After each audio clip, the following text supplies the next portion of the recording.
భారతదేశంలో గత 8 సంవత్సరాలుగా జరుగుతున్న ఒక ప్రహసనంలో భాగంగా ఇవాళ అయితే జుమ్లా లేకపోతే హమ్లా అనే విధానం ఏదైతే ఉన్నదో నరేంద్ర మోడీ ప్రభుత్వానికి ఆ పరంపరలో భాగంగా మా పార్టీ నాయకులు ఇప్పటిదాకా మా మంత్రివర్యులు గంగుల కమలాకర్ గారి మీద ఈడీని పంపి సిబిఐని పంపి మా మంత్రివర్యులు మల్లారెడ్డి గారి ఇంటి మీదకి ఐటీని పంపి మా మంత్రివర్యులు తలసాని శ్రీనివాస్ యాదవ్ గారి పిఏ ఇంటి మీదకి ఆయన చుట్టూ ఉండే కొంతమంది దగ్గర వ్యక్తుల మీదకి ఈడీని పంపి మా మంత్రివర్యులు జగదీష్ రెడ్డి గారి పిఏ ఇంటి మీదకి కూడా ఐటీని పంపి మునుగోడు ఎన్నికల సందర్భంగా తర్వాత లోక్సభలో మా పార్టీ నాయకుడు మా ఫ్లోర్ లీడర్ నామా నాగేశ్వరరావు గారి మీద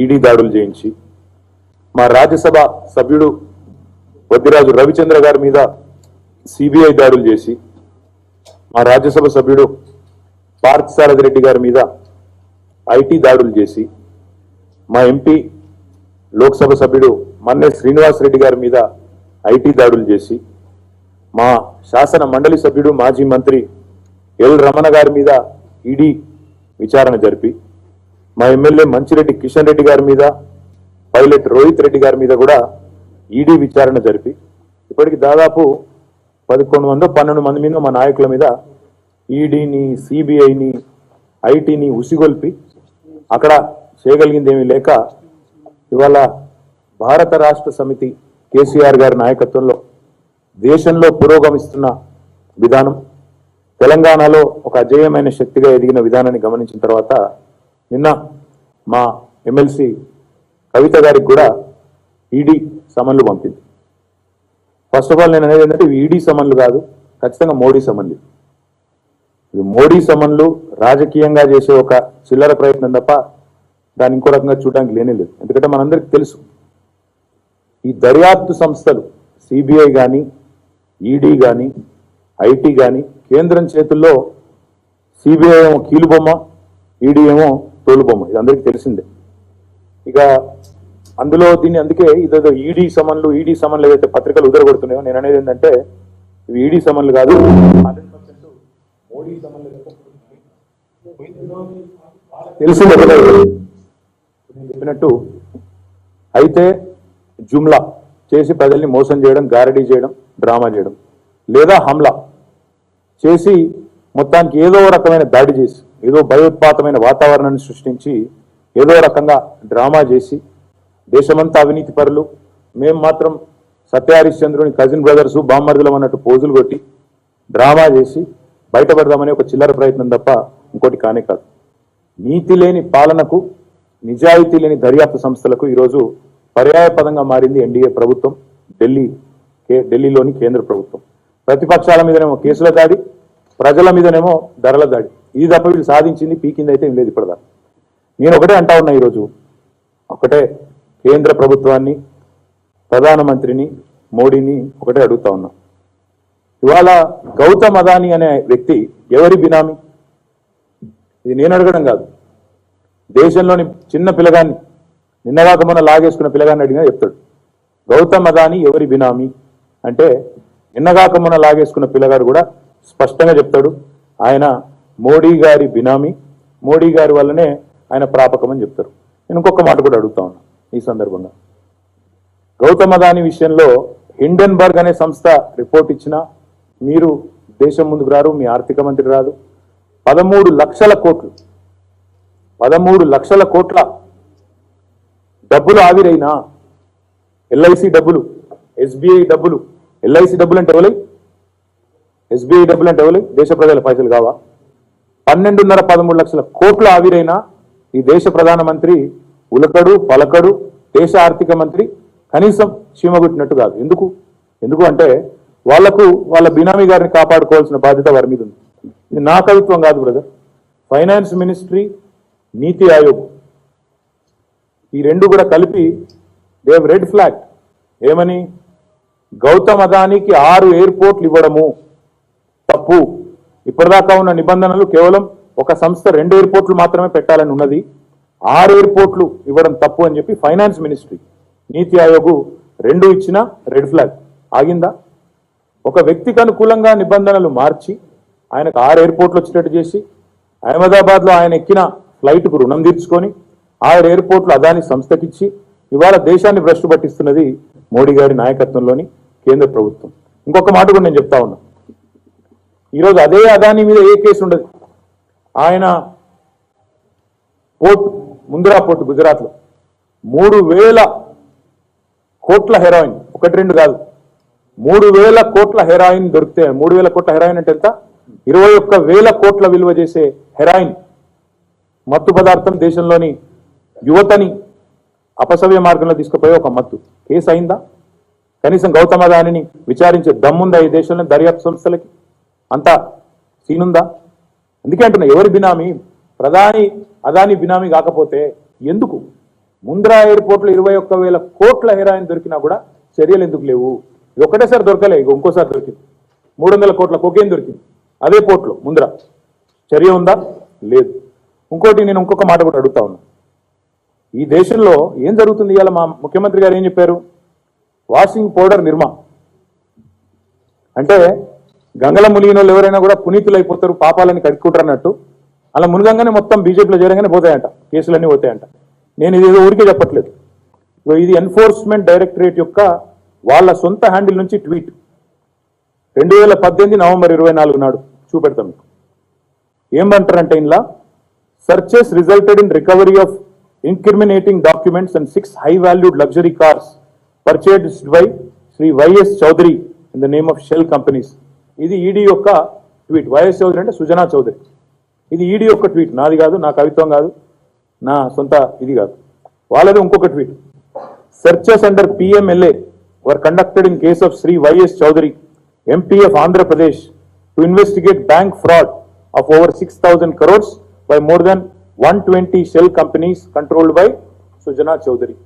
120 కంపెనీలు, షెల్ కంపెనీల ద్వారా 6,000 కోట్ల బ్యాంక్ ఫ్రాడ్ చేసిండు సుజనా చౌదరి అని చెప్పి 2018 నవంబర్ 24 నాడు. నా కవిత్వం కాదు, నేనేం ఆరోపణ చేయట్లేదు, స్వయంగా ఎన్ఫోర్స్మెంట్ డైరెక్టరేట్ యొక్క ట్వీట్. ఏది? నవంబర్ 24, 2018. ఏమైతే తెలుసా? వెంటనే విత్ ఇన్ డేట్ చెప్తావు, ఇది జూన్ 20, 2019, అంటే విత్ ఇన్ 6-8 మంత్స్ 2 ఎంపీలు టీడీపీలు, సుజనా చౌదరి, సీఎం రమేష్ పోతారు, జాయిన్ అవుతారు బీజేపీలో. ఇది 2019 జూన్ 20. ఇది కూడా మీ పేపర్ రాసిందే, నాది కాదు. నేను అడుగుతా ఉన్నా ఈరోజు స్ట్రైట్గా, ఇది వాషింగ్ పౌడర్ నిర్మా కాకపోతే ఏంది?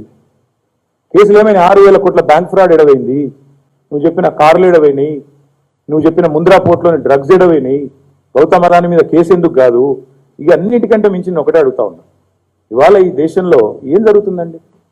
శ్రీలంక ప్రభుత్వం స్పష్టంగా చెప్తుంది, మోడీ గారు ఒత్తిడి తెచ్చి మా రాష్ట్రపతి మీద అదాని అంటే ఆయనకు 6,000 కోట్ల ప్రాజెక్ట్ ఇప్పించిండని చెప్పింది. కనీసం ప్రధానికి చీమ కుట్టినట్టు కాదు దేశంలో. పాపం మీరైతే అడగలేరు, ఎందుకంటే ఆయన ప్రెస్ మీట్ పెట్టాడు, ప్రెస్ ముంగడికి వచ్చే దమ్ము లేనోడు కాబట్టి ప్రెస్ మీట్ పెట్టాడు, తప్పించుకు తిరుగుతాడు. అడుగుదామంటే భయం, మీరు అడిగిన మీ మీదకి దాడి అవుతుంది. బీబీసీ మీద దాడి చేసినాడు, మీ మీద చేయడా? మీరెంత? ఇండియన్ మీడియాకి ఏంది వార్నింగ్ ఇచ్చింది? బీబీసీనే లెక్క చేస్తలేను నేను, మీరెంత?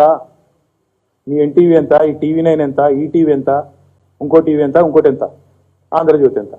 అంటే నన్ను అడిగితే, నన్ను ప్రశ్నిస్తే, ఎవరినైనా ఉతికారిస్తా, బీబీసీనే ఇచ్చిపెట్టలే, ఇండియన్ మీడియా ఎంత అనే అహంకారం ప్రదర్శించి ఇవాళ ముందుకు పోతా ఉన్నారు. నేను ఒకటే అడుగుతా ఉన్నా,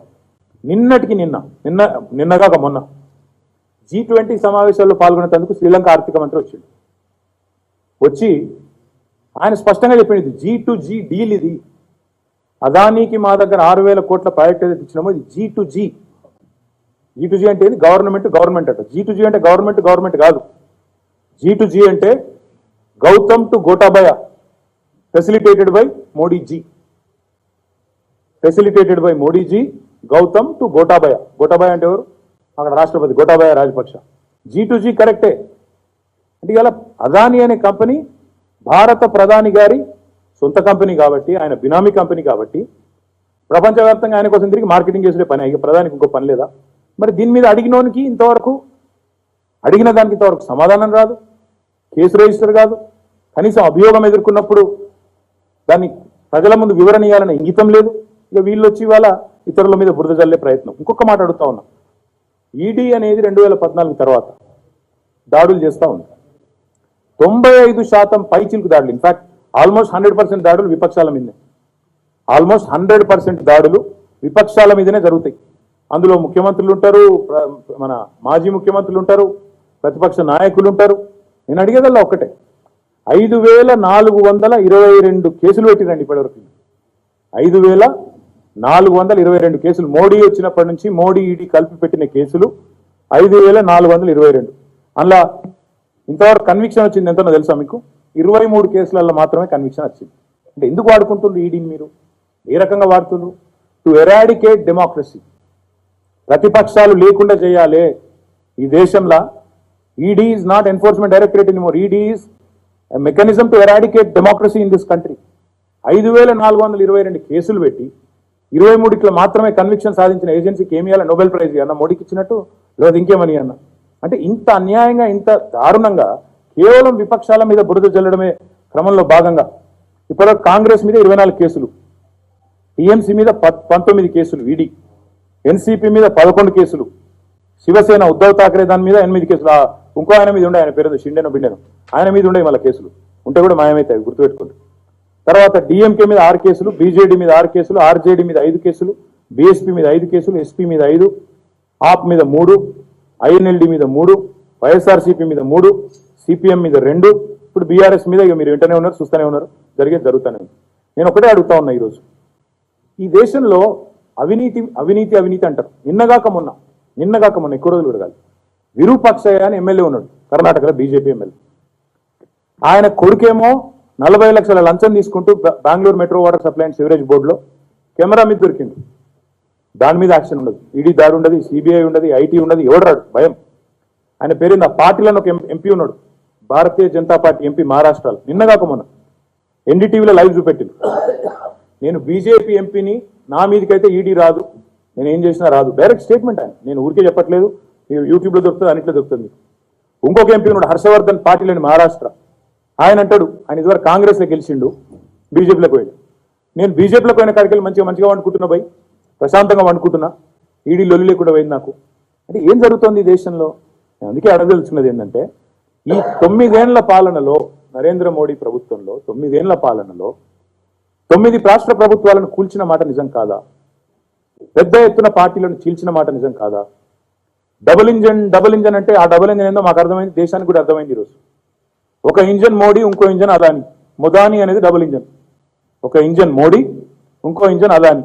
మొదాని ఒకటేమో పొలిటికల్ ఇంజన్, ఇంకోటి ఎకనామిక్ ఇంజన్. ఈయనకిన్న తిరిగి మార్కెటింగ్ చేయాలి, ప్రాజెక్టులు ఇవ్వాలి, ఆ ప్రాజెక్టులకి వెళ్ళి వచ్చిన పైసలు ఎలక్ట్రల్ బాండ్స్ అని, మన్నని, మశానం అని చందాలు మళ్ళీ రాయాలి. ఆ చందాలతోని అడ్డమైన దొంగ సొమ్ముతోని, దోస్తుకు దోచిపెట్టిన దొంగ సొమ్ముతోని ఆయన ప్రజల పక్షాన నిలబడ్డ పార్టీలను చీల్చాలి, ప్రతిపక్షాలను చీల్చి చెండాడాలి, ఖచ్చితంగా కూల్చాలి, అవసరమైతే ఈడీ, సిబిఐ, ఐటీ పెట్టి వేధించాలి. ఎవరైతే లొంగుతలేరో వాళ్ళ మీదకి ప్రయోగించాలి. ఇది వాస్తవం కాదా? మొన్నటికి మొన్న మునుగోడులో మన రాష్ట్రంలో ఒక వ్యక్తికి 18,000 కోట్ల కాంట్రాక్ట్ ఇచ్చిన మాట వాస్తవం కాదా? ఇప్పటివరకు ఆ విషయంలో జవాబు చెప్పే దమ్ము ఈ దేశంలో ఒక్క బీజేపీ నాయకుడి కన్నా ఉందా? మా ముఖ్యమంత్రి గారు స్వయంగా అడిగారు, స్వదేశంలో దొరికే బొగ్గు 3-4 వేలకే దొరుకుతుంటే టన్నుకు విదేశాల బొగ్గు ఎందుకు తీసుకోవాలి? విదేశాల నుంచి వచ్చే బొగ్గు ఎందుకు కొనాలి? ఎవరి ప్రయోజనాల కోసం, ఎవరి కోసం అని సూటిగా యశ్వంత్ సిన్హా గారి ఇక్కడికి వచ్చినప్పుడు అడిగితే ఒక్క భారతీయ జనతా పార్టీ నాయకుడు సమాధానం చెప్పిండా? సరే మా ముఖ్యమంత్రి ఇచ్చిపెట్టండి, స్వయంగా ఉత్తరప్రదేశ్ ముఖ్యమంత్రి రాసిండే ఉత్తరం, మేము ఎందుకు కొనాలి విదేశీ బొగ్గు, మేము కొనము, ఇది మాకు డిస్కంలకు భారం అవుతుంది అన్నప్పుడు మరి అది కాదా? ఒక వ్యక్తి కోసం పాలసీ మార్చడం కాదా అది? అదానీ కోసం, అదానీ బొగ్గు కోసం, అదానీ గారు ఇండోనేషియాలో తీసుకున్న మైన్స్ కోసం, ఆస్ట్రేలియాలో తీసుకున్న మైన్స్ కోసం, అక్కడికి వెళ్ళి వచ్చే లాభాల కోసం, ఆ లాభాల ద్వారా వచ్చే బీజేపీకి వచ్చే చందాల కోసం, ఆ చందాల నుంచి చేసే దందాల కోసం చేస్తున్నమాట వాస్తవం కాదా? ఒక వ్యక్తి కోసం పాలసీ మార్చింది వాస్తవం కాదా? 2 ఎయిర్పోర్ట్లు మాత్రమే ఉండాలన్న నిబంధనలు తుంగలో దొక్కి 6 ఎయిర్పోర్ట్లు అదానికి ఇచ్చి మళ్ళీ దందా చేసి ఆ దందా నుంచి వచ్చిన చందాతో విపక్షాలను చీల్చాలని ప్రయత్నం చేస్తున్నమాట వాస్తవం కాదా? 18,000 కోట్ల కాంట్రాక్ట్ ఇక్కడ ఒక వ్యక్తికి ఇచ్చి ఆయన లోపరుచుకొని ఆయన మునుగోడులో మీ అభ్యర్థిగా పెట్టింది వాస్తవం కాదా? పశ్చిమ బెంగాల్లో తృణమూల్ కాంగ్రెస్లో ఉండే సువేందు అధికారిని కేసులు పెట్టింది, మొదలు భయపెట్టింది. ఏం చేసిన తర్వాత తీసుకొచ్చి మమతా బెనర్జీ మీద నందిగ్రామ్లో నిలబెట్టింది. ఇవాళ భారతీయ జనతా పార్టీ ఆయన ఫ్లోర్ లీడర్ అనుకుంటా, అక్కడ ఆపోజిషన్ లీడర్ అనుకుంటా, ఆయన చేర్చుకొని కేసులు పెట్టింది. మరి ఆ కేసులు ఏమైనా చెప్తారా ఎవడన్నా బీజేపీ? ఒక్కడు చెప్పగలిగే దమ్ముందా? ఇంకొక మాట, ఇప్పుడు సుజనా చౌదరి సీఎం రమేష్ గురించి ఇప్పుడే నేను చెప్పినా మళ్ళీ చెప్పాల్సిన అవసరం లేదు. శారదా కుంభకోణం అని ఒకటి వచ్చింది ఆ మధ్యన. అప్పుడు కాంగ్రెస్లో ఉండే హిమంత బిశ్వా శర్మ, ఆయన ఇప్పుడు వాళ్ళ ముఖ్యమంత్రి, అస్సాంలో ముఖ్యమంత్రి రెండో టర్ము మూడో టర్ము. ఆయన నార్త్ ఈస్ట్లో పెద్ద ఇంపార్టెంట్ లీడర్ హిమంత బిశ్వాస్ శర్మ. ఏమైనా ఈ హిమంత బిశ్వాస్ శర్మ మీద కేసులు, ఎడవైన ఆయన మీద అభియోగాలు. ఇది కూడా వాషింగ్ పౌడర్ నిర్మాణేనా? దాచేస్తారా? మొత్తం కిందికే నూకేస్తారా? నమ్ముకున్న ప్రజల కోసం గట్టిగా మాట్లాడేటోళ్ళ మీద కేసులు పెట్టడం. అన్నిటికన్నా ముఖ్యంగా దేశంలో నేను అడిగేది ఒకటే ఒక్క ప్రశ్న, ఎందుకు 95% దాడులు విపక్షాల మీద జరుగుతున్నాయి? ఒక్క కేసు చెప్పగలుగుతారా నాకు? ఈడీ కానీ, సిబిఐ కానీ, ఐటీ కానీ బీజేపీ వాళ్ళ మీద పెట్టింది, బీజేపీ వాళ్ళ దొంగతనం పట్టింది అనేది ఒక్కటి చూపెట్టగలుగుతారా? అంత సత్తా ఉందా? అదే మాట, అది మాత్రమే కాకుండా ఇంకొక మాట కూడా నేను అడుగుతా ఉన్నాను. మీరు మీ చీకటి స్నేహం, మోడీ అదానీ యొక్క చీకటి స్నేహం ఎవరికి తెలియదు అనుకుంటాను? ఇంకా ఎన్ని రోజులు దాగుతుంది అనుకుంటాను? అంత దూరం ఎందుకంటే నేను ఒకటే అడుగుతా ఉన్నా. ఈరోజు పక్కన కర్ణాటకలో ఎన్నికలు ఉన్నాయి. Karnataka government is the most corrupt government అని నేను చెప్పడం కాదు, పత్రికలు వాళ్ళ కవర్ పేజీలో వేసి most corrupt state of India Karnataka, 40% commission government Karnataka అని స్వయంగా రాస్తే ఒక్కడి మీద యాక్షన్ అయిందా ఇప్పటివరకు? స్వయంగా మీ పార్టీ ఎమ్మెల్యే, వేరే వాళ్ళు కాదు, మీ పార్టీ ఎమ్మెల్యే మాజీ కేంద్ర మంత్రి అని పేరు మర్చిపోయాను నేను, 2500 కోట్ల రూపాయలు ఇస్తే మా పార్టీ నాకు ముఖ్యమంత్రిని చేస్తా అన్నది కర్ణాటకలో అని పేపర్లో మాట్లాడిన మాట వాస్తవం కాదా? ఏమైనా యాక్షన్ తీసుకున్నారా? ఎక్కడి 2500 కోట్లు, ఏం సంగతిని తీసుకున్నారా? ఇంకొక మాట, 40% కమిషన్ ఇవ్వాల్సి వస్తుందని కాంట్రాక్టర్లు కర్ణాటకలో ఆత్మహత్య చేసుకుంటున్న మాట వాస్తవం కాదా? మఠాలు ఏ మఠాలు హిందుత్వానికి ప్రతీకలుగా ఉంటాయో వాళ్ళు చెప్తున్నారు కర్ణాటకలో 30-40% కమిషన్ ఏంది, మాకు కూడా నిధులు రావని. అంటే ఇక్కడ స్కూల్ అసోసియేషన్ రాసింది ప్రధానమంత్రికి, వాళ్ళకు వీళ్ళకి కాదు. కర్ణాటక ప్రైవేట్ స్కూల్స్ మేనేజ్మెంట్ రాసింది 40% కమిషన్ తీసుకుంటున్నారు, దీన్ని మంచిది కాదు, మీకు ఆపండి అన్నారు. ఏమైనా అయిందా? ఇంకా దరిద్రం ఏంటంటే, సిగ్గెక్కడ అనిపిస్తుంటే, నిన్నగాక మొన్న మేఘాలయ ఎలక్షన్ అయింది.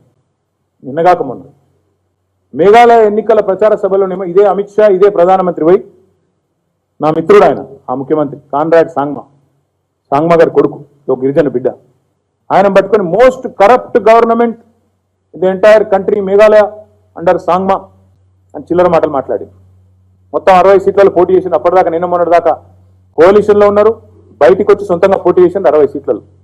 2 సీట్లు వచ్చినాయి బీజేపీకి, సాంగ్మా గారికి 28 సీట్లు వచ్చినాయి. వస్తే ఏం చేస్తారు చివరికి? మళ్ళీ అదే సాంగ్మా గారికి ఇలా మద్దతు ప్రకటించి అదే సాంగ్మా గారితో అంటగాగుతా ఉన్నారు. మళ్ళీ ఆయన ప్రమాణ స్వీకారానికి సిగ్గు లేకుండా ప్రధానమంత్రి కూడా పోయింది. ఏమైనా ఇజ్జతు మానము, మాట్లాడిన మాటకు విలువ ఏమైనా ఉందా అసలు? నిన్నదాకా మొన్న అవినీతి పరుడు నువ్వే అంటే అదే మేఘాలయ పోయి ప్రచారం చేస్తేవి షిల్లాంగ్లో, మళ్ళీ ఆయన ప్రమాణ స్వీకారం కొద్దిగా ఇజ్జతాన్ని అనిపించద్దా? అదే 2 రోజుల తర్వాతనే, మళ్ళా ఎక్కువ రోజులు కూడా కాలే. అంటే అధికారం కోసం ఎన్నైనా దిక్కుమాలిన పనులు చేస్తాం, అధికారం కోసం ఏమైనా చేస్తాం అనే దిక్కుమాలిన కథ ఏదైతే ఉందో ఇవన్నీ దేశం గమనిస్తూ ఉంది.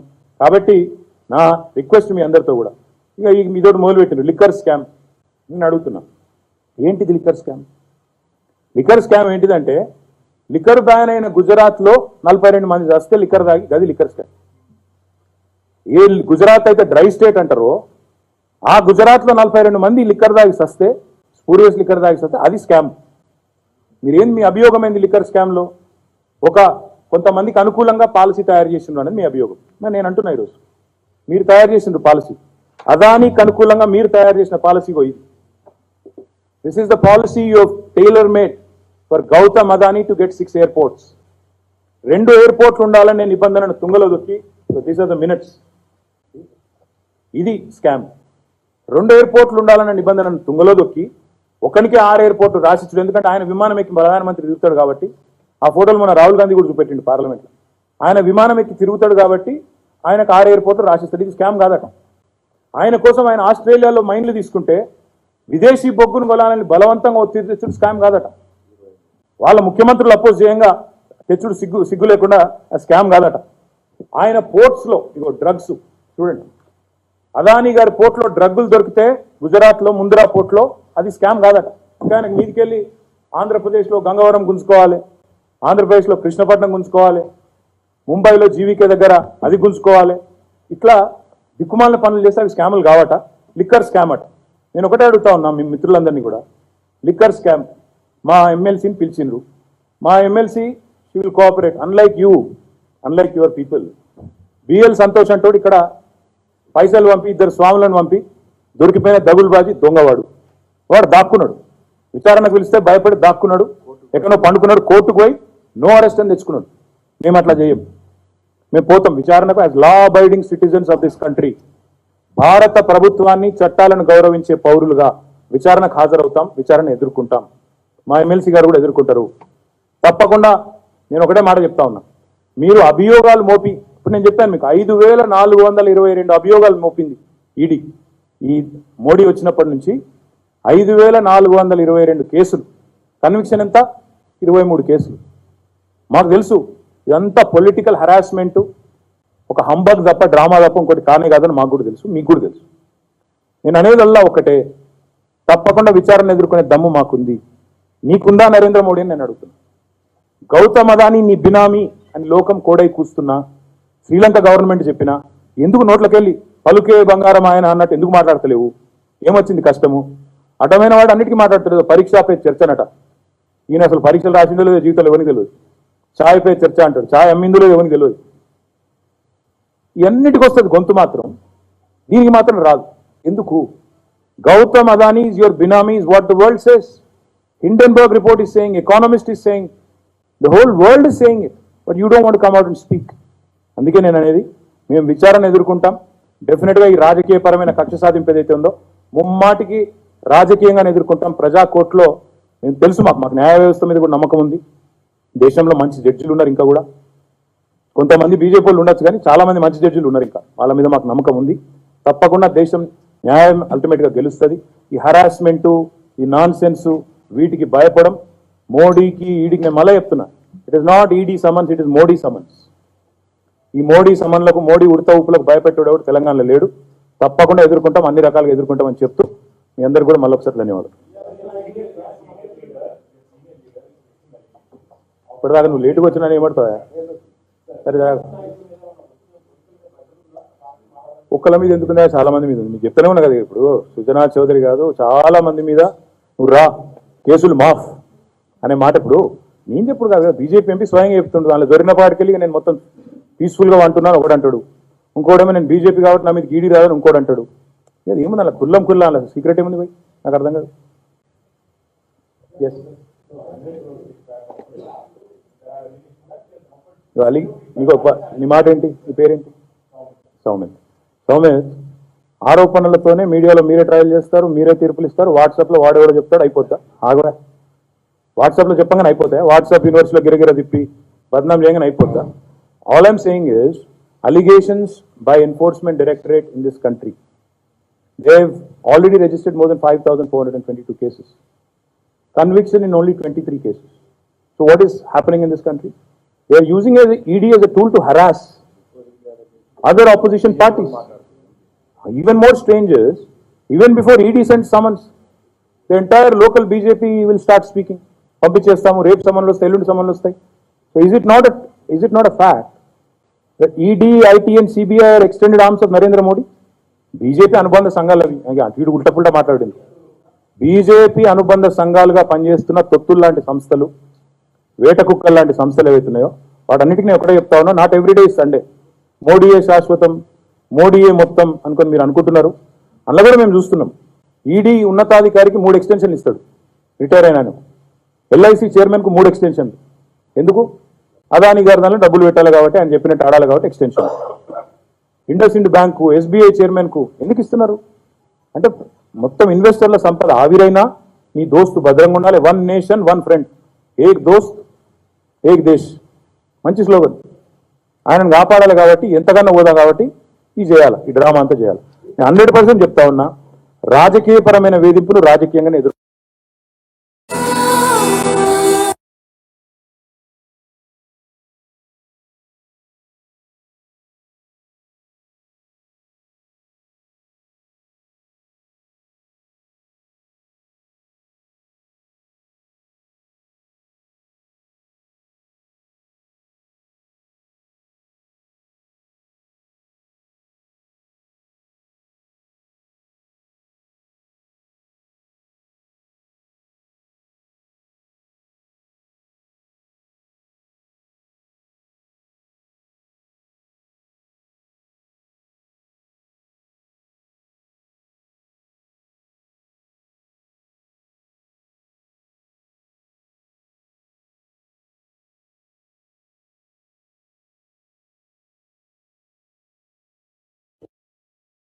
He joined the party. Republic చూపెట్టారు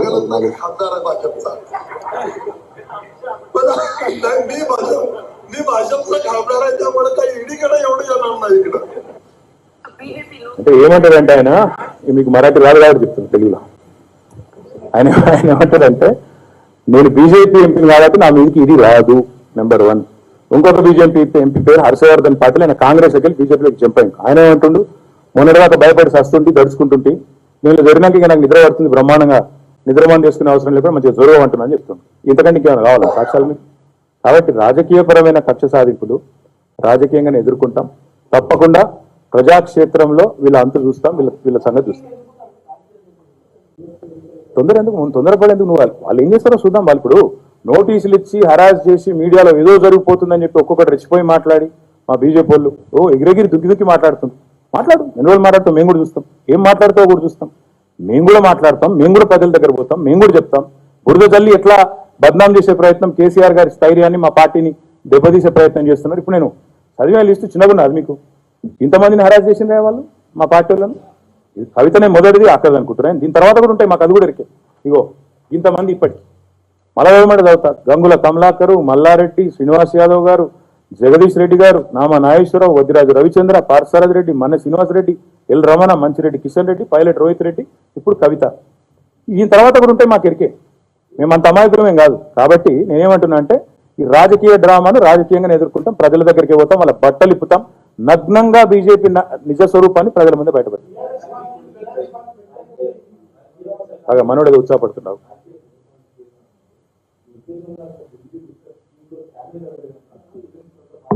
నేను అడుగుతా ఉన్నా, నువ్వు నాకు చెప్పిన డ్రై స్టేట్ గుజరాత్లో డ్రై స్టేట్ అంటే ఎరికే కదా, మందు ఉండదు, షరాబు ఉండదు, ప్రాహిబిషన్ ఉంటుంది. ప్రాహిబిషన్ ఉండే గుజరాత్లో 42 మంది వచ్చిండ్రు లిక్కర్ తాగి. స్కామ్ అంటావా స్కీమ్ అంటావు? అది ఏమంటావు? మోడీ స్కీమ్ అది. నీ V6లో చూపెట్టినావా? అది ఇంత తొందర ఎందుకు పడుతున్నా? నేను అడిగాను చెప్పరా? నీ V6లో చూపెడతావా? కాబట్టి నేనేమంటున్నా, అట్లా V6లో ఏం చూపెడతారో మాకు తెలుసు, ఏం మాట్లాడతారో తెలుసు, ఏం డ్రామాలు చేస్తారో తెలుసు, మిమ్మల్ని ఎప్పుడు బ్యాన్ చేయాలో కూడా మాకు తెలుసు. అర్థమైందా? కాబట్టి 100% చెప్తున్నా, బీజేపీ మౌత్ పీసెస్ లాగా ఉన్న చిల్లర సంస్థలు ఏవైతే రాష్ట్రంలో ఉన్నాయో వాటిని ప్రజల ముందు ఎండగడతాం. అది వెలుగా V6 ఇంకోట కాదు. 100%. ఇప్పుడు నమస్తే తెలంగాణ అనే పేపర్ను, తెలంగాణ టుడే అనే పేపర్ను బీజేపీ ఆఫీస్లో బ్యాన్ చేశారు. మరి దాని గురించి ఎందుకు మాట్లాడతలేవు ఆయన? మరి అది అప్రజాస్వామికం కాదా? నీకేం సంబంధం ఏందా? నువ్వు బీజేపీ లీడర్ పత్రికవు, ఆయన రోజు వచ్చి ఆఫీస్లో కూర్చుంటాడు, ఆడ మీటింగ్లు పెడతాడు, దుకాణాలు పెడతాడు, నీకు సంబంధం లేదా? నేనేమంటున్నా అంటే పత్రికలు ఈ దేశంలో ఎవరు ఆడించినట్టు ఆడుతున్నాయి? మోడీ మీద శ్రీలంక ఆరోపణ చేస్తే ఒక్క పత్రిక ఈ దేశంలో, ఒక్క మీడియా సంస్థ ధైర్యం ఉందా? ఎందుకు ధైర్యం లేదు? మాకు తెలిసి ఎందుకు లేదు. మీ బాధ మేము అర్థం చేసుకోగలుగుతాం. బీబీసీ మీదనే దాడి చేసినప్పుడు మిమ్మల్ని విడిచిపెడతారా? మీరు ఎంత ఆయన ముందు? కాబట్టి మేము అర్థం చేసుకోగలం. సగం మందిని కొనిపారేసిండు. ఎన్ని టీవీని ఎవరు కొన్నారు మొన్న? గౌతమ్ అదాని. మిగతా సంస్థలు ఎవరి చేతులు ఉన్నాయి తెలుసు మీకు. ఒక మాఫియా నడిపించినట్టు మీడియా నడిపిస్తుంటే ఏం చేస్తారు మీరు మాత్రం? మా జర్నలిస్ట్ మిత్రులంటే మాకు గౌరవం ఉంది, సంస్థలంటే గౌరవం ఉంది. కానీ మీ యాజమాన్యాల గొంతు నులింపు పట్టుకొని ఐడి కేసులు పెట్టి, ఈడీ కేసులు పెట్టి, మన రాష్ట్రంలో కూడా పెట్టింది కదా, ఆంధ్రప్రభ మీద పెట్టిండ్రు. ఎవరు నిడిచిపెడుతుండ్రు? కాబట్టి నేనేమంటున్నా, మీకు ధైర్యం లేకపోవచ్చు, మాకుంది. మీకు సత్తా లేకపోవచ్చు, చూపెట్టేది వాస్తవాలు మేము చూపెడతాం, డెఫినెట్గా చూపెడతాం. 100% వీళ్ళను నగ్నంగా ప్రజల ముందు నిలబెట్టే బాధ్యత మాది. మీకు లేకపోవచ్చు, మాకు.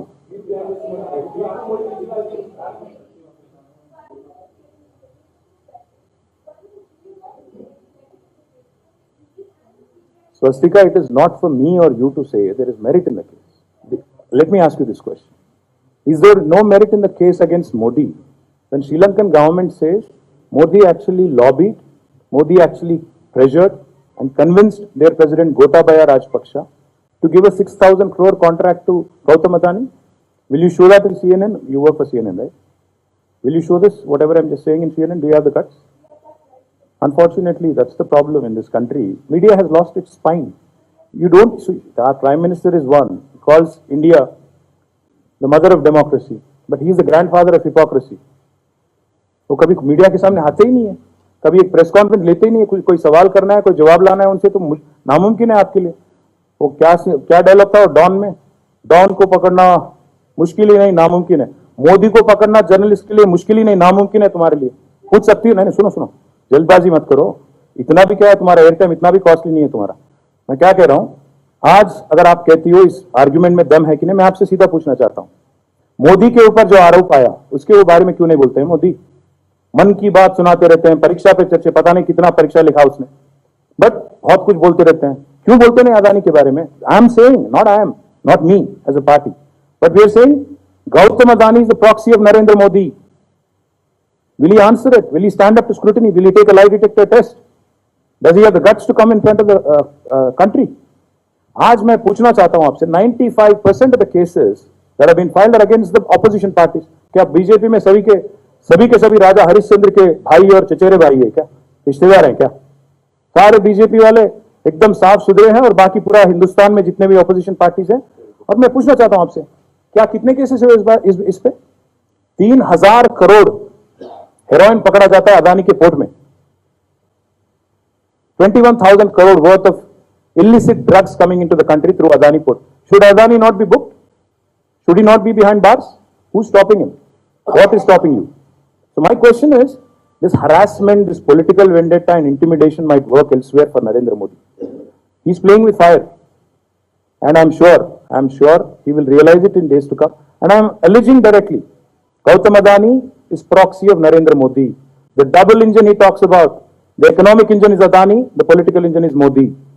Adani siphons money by way of Modi's propaganda, gets that money in the form of electoral bonds and other funds, transfers it to BJP, and BJP then uses the same money to purchase MLAs, to dethrone governments, democratically elected governments, to split parties, and then if that doesn't work, they'll set all these agencies like hunting dogs against opposition parties to demoralize us, to ensure that political vendetta is carried. And I'm telling you, we will face it. This is not the first or last, I know that. This is not the first or last. In fact, almost 12 or 13 of our leaders have faced these inquiries already, CBI, IT, and ED, including ministers, MPs, and MLAs. So this is part of that charade that Narendra Modi carries on. He's दूध का धुला हुआ, पूरा दुनिया बदनाम है. तो इसीलिए मैं कह रहा हूं, is there not merit in the case? Is not for you and me to decide, or media to decide, or WhatsApp to decide, and WhatsApp University Vice Chancellor Narendra Modi to decide. It is for the legal system of this country, it is for the courts of this country to decide, and I'm very confident, because out of the 5,422 cases they have filed, ED, since Modi has come, conviction is only 23 cases, which is 0.0 or point whatever percent that is. So now you do your math and you tell me whether I'm right or wrong. Are you saying that because there are elections in the state, because Tamil Nadu or even Madhya Pradesh, that soon there will be elections in the state, and that is why the federal government is making agencies, different agencies, against the leaders and the opposition leaders? Because recently also all the opposition leaders come together and put in a letter to Prime Minister Narendra Modi over all of these issues, especially the business and all the government issues, or using central agencies against the opposition leaders. Are you saying it that because there are elections, all of this is happening? All I'm saying, Aneri, is Modi only knows two things. The double engine he talks about is either Jumla or Hamla. या तो जुमले से काम चलाओ, लोगों को गुमराह करो, बेवकूफ बनाओ, वोट ले लो, खत्म करो, और फिर बाद में गायब हो जाओ. 15 लाख बोलो, 20 लाख करोड़ पैकेज बोलो, कुछ भी बकवास बोलो, वोट ले लो, फिर गायब हो जाओ. वरना अगर बात नहीं मानते हैं तो हमला करो, ईडी भेजो, सीबीआई भेजो, आईटी भेजो. मैं आपसे पूछना चाहता हूं, आज तक मोदी जब से आए हैं 9 साल में, कितने लोगों पे, कितने बीजेपी लीडर पे आज तक केस हुए, बताइए आप मुझे. क्या बीजेपी में सभी के सभी राजा हरिश्चंद्र के भाई या बहन है? क्या बीजेपी में कोई एक केस नहीं होता? कल आप देखिएगा, कल कर्नाटक में क्या हुआ. कर्नाटक में एक एमएलए 8 करोड़ रुपए के साथ पकड़ा गया. वो बोलता है तो बहुत छोटी रकम है. फिर डिजिटल इंडिया क्या हुआ मोदी का? गायब हो गया. क्या डिजिटल करेंसी क्या हुआ? डिजिटल ट्रांजैक्शन क्या हुआ? और वो बोलता है एंटिसिपेटरी बेल लाके मीडिया पे पाबंदी लगाता है नहीं बोलने के लिए. My So my limited point is, they are using these agencies as tools to harass opposition parties, and I'm backing it with evidence. Prove me otherwise. And never does Mr. Modi stand up for scrutiny. He calls himself the cleanest man. Let him come out and take a lie detector test in front of the country and tell the entire country tell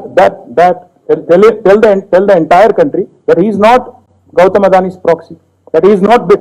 I'm not saying it. Sri Lankan government is saying it, Aneri. I'm saying Sri Lankan government ने जो आरोप आप पे लगाया, श्रीलंका का सरकार ने जो आरोप आप पे लगाया, मोदी जी, अगर हिम्मत है तो आगे आओ, बोलो कि वो गलत है. बोलने दो. मैं थोड़ी आरोप लगा रहा हूं, श्रीलंकन गवर्नमेंट ने लगाया. तो G2G, क्या G2G? Gautam to Gotabaya facilitated by Modi. Who doesn't know it? So my point is to say that I am holier than thou and to say that all these agencies are, virtues, paragons of virtue is absolute nonsense. They are tools in the hands of Mr. Modi. कठपुतलियां हैं, ये तो सब पता चल रहा है, उसमें क्या है? तो मैं बस यही बात मैं आप सभी से यही कहना चाहता हूं कि जो भी कोशिश आप कर रहे हो डिमोरलाइज करने की ऑपोजिशन पार्टीज को या हमको, we'll face it. Our MLC will go and appear in front of ED, and whatever consequences legally that will come, we'll face it. We'll go to people, we'll explain to them the whole thing, and then we'll see what consequences come up. We'll face it. But will they have the guts? Do they have the guts? BL Santosh, can he come and face inquiry here? Does Modi have the guts to actually come forward and say Gautam Adani is not his proxy? So let people decide that.